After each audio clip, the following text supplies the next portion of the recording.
millions de salariés se réveillent chaque matin avec deux vies en tête, celle qui s'impose à eux et celle qui le rêve de construire, celle-là même qui apporterait mieux-être et sécurité à leur famille. Certains se sont lancés, non en abandonnant leur emploi, mais en le faisant parallèlement avec méthode et stratégie.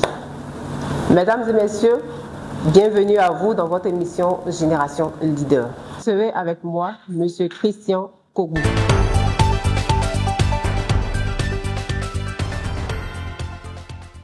Bonjour encore et bienvenue à vous, M. Christian Kogou. Bonjour, le plaisir pour moi. Alors, vous êtes une source d'inspiration pour plus d'une personne aujourd'hui. Merci. Pour ceux qui vous découvrent aujourd'hui, qui est M. Christian Kogou? Alors, M. Christian Kogou, c'est tout simple, c'est une personne à deux casquettes principales. Oui. La première, je suis salarié et j'ai la grâce d'exercer dans un domaine qui me passionne, c'est la recherche médicale. Je fais un métier qui n'est pas très connu, ça s'appelle attaché de recherche clinique. On aide à améliorer la vie grâce à la recherche scientifique. Et deuxièmement, je suis entrepreneur, passionné d'entrepreneuriat et j'ai eu l'opportunité de toucher à plusieurs secteurs. Certains ont moins bien marché, mais par la grâce de Dieu, d'autres réussissent à merveille. Je me suis fait fort de partager cette expérience tant que je peux ou que je peux le faire. Merci beaucoup pour cette présentation. Votre présentation déjà prouve que rien n'a été improvisé. C'est ça. Alors, comment êtes-vous passé de salarié à entrepreneur à succès? De salarié à salarié entrepreneur. Salarié entrepreneur à succès. Il migre maintenant vers l'entrepreneur à 100%. Ouais. Ça part d'abord du croisement de deux choses. La première, c'est l'ambition. Okay. L'ambition de vivre une vie meilleure, l'ambition de pouvoir donner vie à ses rêves, mais qui à un moment donné croise la frustration de ne pas pouvoir réaliser ses rêves. Et on se rend compte que tant que on veut se contenter du salaire qu'on a, c'est pas évident que ces rêves qu'on a dans la tête, de vivre notre meilleure vie, ne pourra pas se réaliser. Alors, faut-il rester prisonnier de cette frustration? Non.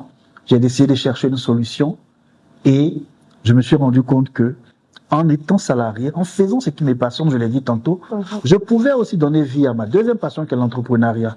Dieu merci, ce statut hybride, il marche à merveille, il me va bien, j'avais dit. Et voilà, je fais mon petit bonhomme de chemin, tout en gardant en vue qu'à terme, je devrais être entrepreneur à plein temps. Merci beaucoup. Alors, il y a eu quand même un élément qui vous a amené à embrasser ce chemin-là. Quel a été le déclic? Je le disais tantôt, la frustration, mais j'explique pour que vous compreniez. Alors, quand on est salarié, on se dit qu'il faut travailler pour obtenir une promotion. Et parfois, la promotion est tard à arriver. Et quand même elle vient, alors qu'on s'attendait à avoir son salaire multiplié au moins par 1,5 ou par 2, on est frustré de voir que à peine si le montant augmenté arrive à régler durablement nos problèmes. Mais en même temps, depuis le lycée, depuis le collège, je suis passionné d'entrepreneuriat. Pendant que j'étais salarié, je fais une opération, on va dire vite fait, qui en moins d'une semaine me permet d'avoir 1 million de francs CFA. J'ai dit waouh! Donc tout en étant salarié, je peux toujours gagner dans l'entrepreneuriat qui m'a toujours passionné. C'est de là que part le déclic, c'est de là que part l'impulsion, et je ne me suis plus jamais arrêté jusqu'à aujourd'hui. Et ce modèle-là, est-ce qu'il est possible pour tout le monde? Qu'est-ce que dit la loi à ce sujet? Très belle question. C'est une question qu'on me pose très souvent. Je dirais qu'il est possible pour tout le monde, mais je veux lever l'équivoque entre le salarié, l'entrepreneur et l'investisseur. Le salarié, on le sait tous, c'est quelqu'un qui travaille pour un employeur, qui lui donne un salaire à la fin du mois. Je dirais plutôt que chaque salarié a l'obligation d'investir. Investir dans notre jargon, on dit c'est mettre son argent à disposition, faire travailler son argent pour soi. Ça, c'est obligatoire. Tu peux pas être salarié et puis ne pas être investisseur. Par contre, pour être entrepreneur, il faut de la passion.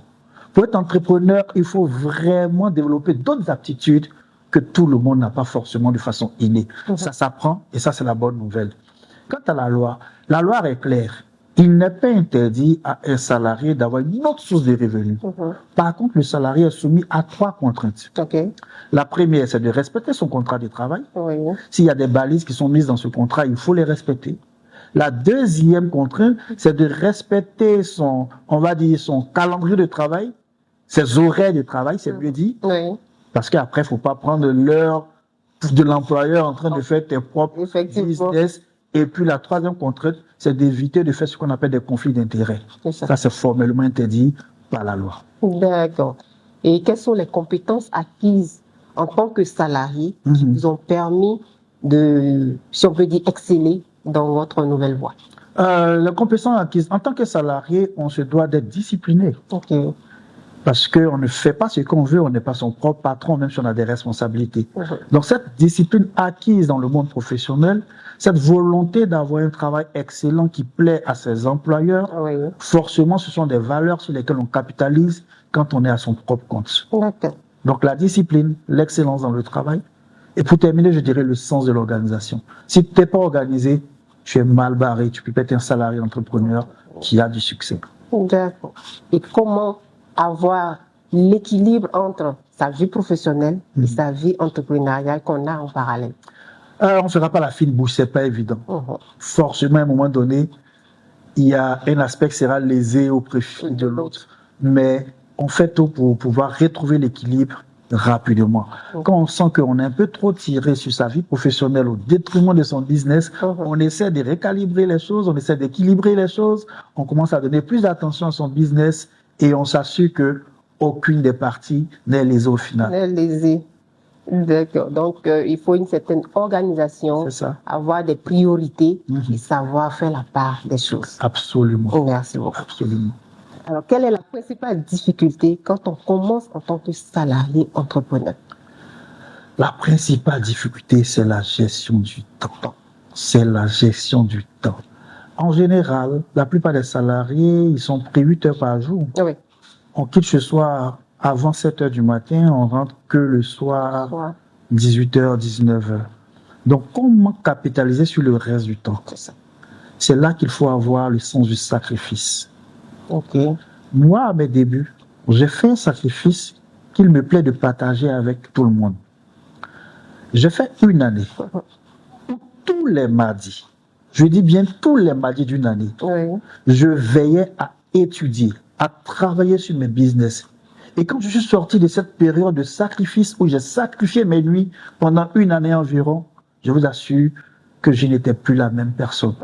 J'avais grandi en connaissance et j'étais capable d'offrir des produits et des services. Et c'est là que partit ma vie de salarié entrepreneur, qui a changé d'allure à partir de ce moment-là. Alors, quels sont les 3 grands secrets majeurs que vous partagerez avec ceux qui commencent? D'accord. Le premier secret, c'est de l'ambition. Mais l'ambition, à un moment donné, s'arrête. Il faut plutôt de la détermination. Et la détermination se bâtit sur un pourquoi fort. Ça semble être du classique, mais dans les faits, c'est important. Qu'est-ce qui te drive? Qu'est-ce qui te motive? Qu'est-ce qui te fait te lever pour dire je dois aller travailler? Je vous disais tantôt que j'ai veillé pendant 1 an, j'ai privé mes mardis de sommeil, mais parce que j'avais un pourquoi fort. La première chose, il faut définir un pourquoi fort. Un pourquoi qui, quelles que soient les circonstances, vous permet d'aller chercher ce que vous n'avez pas encore obtenu. La deuxième chose, c'est le sacrifice. Ça demande du sacrifice. Et le sacrifice, j'en ai fait. J'ai fait près d'1 année où chaque samedi, j'étais parti de chez moi. C'est des sacrifices que j'ai faits. Un, on va dire, mettant ma famille au second plan, mais c'était pour un temps. Aujourd'hui, Dieu merci, j'arrive à équilibrer le temps que je ne leur ai pas consacré pendant un moment.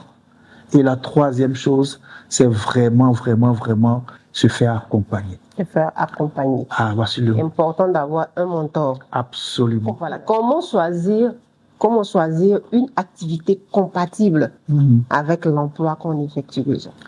Très belle question. Et c'est là que beaucoup pêchent malheureusement, dans le choix de l'activité. Je commence d'abord à dire ce qu'il ne faut pas faire et ensuite ce qu'il faut faire. Ce qu'il ne faut surtout pas faire, c'est de suivre ou de choisir les activités par suivisme. Malheureusement, beaucoup, ils entendent dire que ce business est à la mode, ce business est rentable, et ils vont sans toutefois prendre la peine de checker leur profil. Chacun de nous a un profil entrepreneurial. Certaines personnes sont plus entrepreneurs, d'autres sont plus investisseurs, d'autres sont du genre revenu passif. Il faut d'abord définir son profil. Et à ce profil-là, il faut voir quel est le temps qu'on a consacré à ce business. Okay. Quand tu sais que tu as pris du lundi au samedi, il y a certaines activités qui nécessitent ta présence physique de façon intense qu'il ne faut pas choisir, par exemple. Je parle, par exemple, de l'agriculture. Je parle de l'élevage. On ne peut pas investir dans l'agriculture, dans l'élevage, si on n'a pas du temps matériel à consacrer à cette activité. Par contre, quand on est dans des revenus dits passifs, des revenus qui, en général, se font en ligne via Internet, on peut jongler entre sa vie de salarié et sa vie d'entrepreneur. Pourquoi? Parce qu'on a choisi une activité qui est compatible à notre emploi du temps, à notre profil. Pour terminer, j'aime donner ce conseil. Il faut entreprendre dans sa passion, ou bien il faut être passionné de ce dans quoi on entreprend. Ça, c'est clair. C'est fait de sorte à ne pas subir. Subir. Quand on fait ce qu'on aime, on le fait aisément. Aisément. Et on n'a même pas l'impression qu'on est en train de travailler. Et c'était moi, l'une de mes forces. J'entreprends en général dans le secteur de la formation. Et c'est quelque chose qui me passionne par-dessus tout. J'écris des livres, j'organise des formations, je parle pendant des heures et je ne me rends même pas compte que je suis en train de travailler. Et c'est pas des vies. Et c'est tout ça qui nous motive à continuer en tant que salarié entrepreneur. D'accord. Donc, on comprend qu'il faut la passion.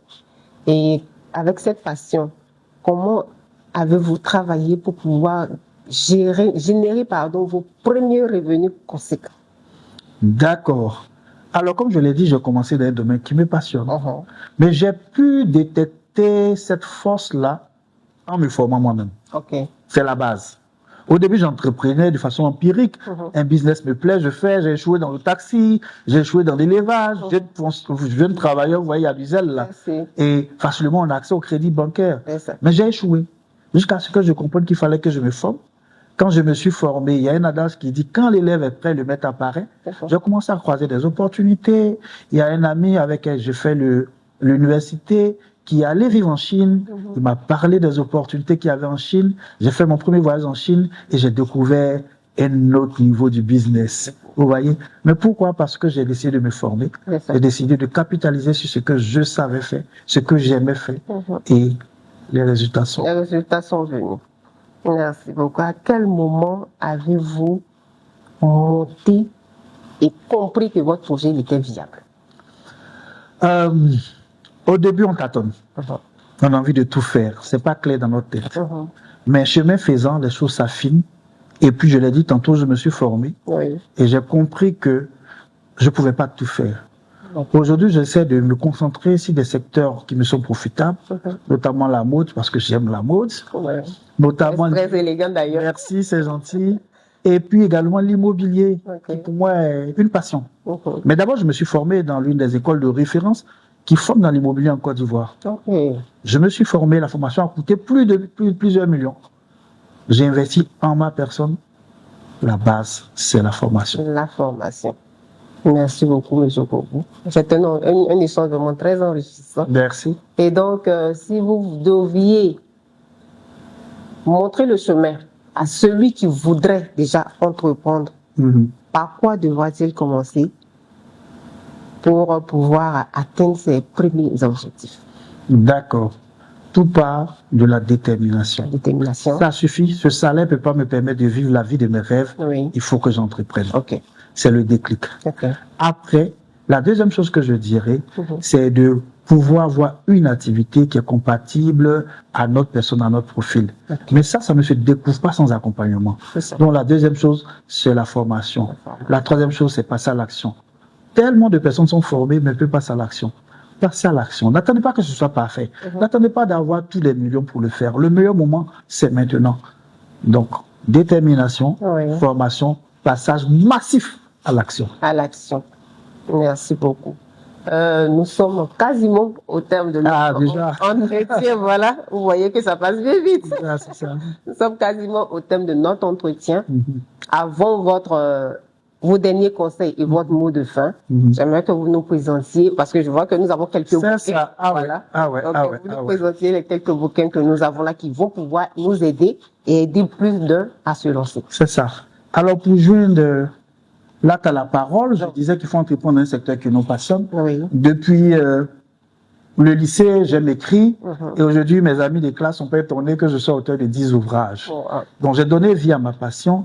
Et j'écris essentiellement sur l'entrepreneuriat. D'accord. Et à la base, où fondamentalement, j'aime mettre en avant ma croyance. Je suis chrétien croyant, je crois en Jésus. Et pour cela, je m'inspire beaucoup de la Bible pour parler d'entrepreneuriat. Je suis l'un de ceux qui pensent que la Bible regorge beaucoup de secrets, notamment dans tous les secteurs d'activité. Et l'entrepreneuriat n'est pas un sujet qui est étranger à notre Seigneur. Donc, j'ai écrit plusieurs ouvrages qui parlent de principes bibliques d'entrepreneuriat. C'est une collection de 4 livres. Que je tiens là. On ne va pas peut-être les présenter individuellement, mais je vais lire juste un titre rapidement. J'ai écrit par exemple les 5 pierres de David pour vaincre le Goliath des dettes. Plusieurs personnes sont prisonnières des dettes. La Bible nous dit comment en sortir. Également, j'ai écrit cet ouvrage qui n'est pas forcément inspiré de la Bible, Sortie de l'endettement. Je parle beaucoup de l'endettement parce que dans mes débuts, j'ai eu beaucoup de soucis avec l'endettement. Et beaucoup de salariés sont endettés malheureusement. Et c'est parce que on ne part pas avec toutes les clés dans notre main. On se dit que comme j'ai accès à l'emprunt bancaire, vu mon profil de salarié, il faut en faire usage pour entreprendre. Alors que quand on n'est pas formé, c'est pas évident. Aujourd'hui, j'ai beaucoup à dire sur l'endettement parce que j'ai fait des erreurs et je veux mettre ces erreurs-là au profit des autres pour qu'ils puissent les éviter. Donc, je vais déjà rebondir sur ce que vous avez dit au sujet de l'endettement. Donc, vous conseilleriez quoi à un salarié qui veut commencer? Déjà, je suis radical là-dessus. C'est pas très bien d'être radical, mais ne commencez pas un business en vous endettant. Allez-y avec les moyens que vous avez. On ne s'endette que quand on veut étendre son activité qui a déjà fait ses preuves. Malheureusement, mon constat est que 6 mois après le passage du premier salaire, le réflexe du salarié, c'est de s'endetter. Ils ont des bonnes raisons, les raisons sont nobles. Je vais entreprendre, je vais acheter un taxi, je vais faire ma plantation. Mais en gros, c'est pas la bonne formule. C'est vrai, aucune vérité n'est totalement vraie, mais en général, quand vous procédez comme ça, c'est pas la bonne façon de le faire. Donc, commencer avec le peu qu'on a, commencer petit et évoluer à pas. C'est le modèle biblique. Merci beaucoup. Alors donc, comme je le disais tout à l'heure, nous sommes au terme de notre entretien. Ah, d'accord. Vous aviez présenté les livres. Donc, pour ceux qui aimeraient avoir les bouquins de M. Christian Kobou, vous le contactez. Il est sur les réseaux sociaux. Vous pouvez le retrouver.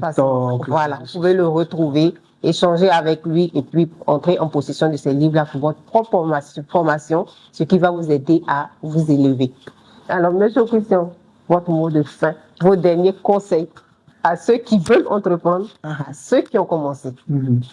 Je terminerai en disant l'entrepreneuriat, c'est pas un long fleuve tranquille.